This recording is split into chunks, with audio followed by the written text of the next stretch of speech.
నీకొక కథ చెప్తాను, విను బిడ్డా. నేను చాలా గొప్ప భక్తురాలిని అని చెప్పుకుని తిరిగే ఒక ఆడదాని గురించి ఇది. క్రమం తప్పకుండా నా దర్శనానికి వస్తుంది. చాలా బాగా కోరికలు కోరుతుంది.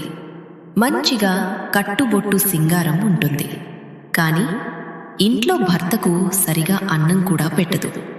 అసలు చెప్పాలంటే కేర్లెస్కి చిరునామా ఈ ఆడది.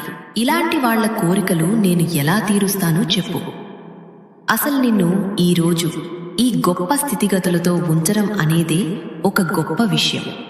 ఎందుకంటే నీ కర్మ బాగోలేకున్నా కర్మ కొద్దీ నిన్ను చేసుకున్న వాళ్ళ కుటుంబం కర్మ అనేది బాగుంది. అందుకే నీ కర్మ పోస్ట్ పోన్ అయింది.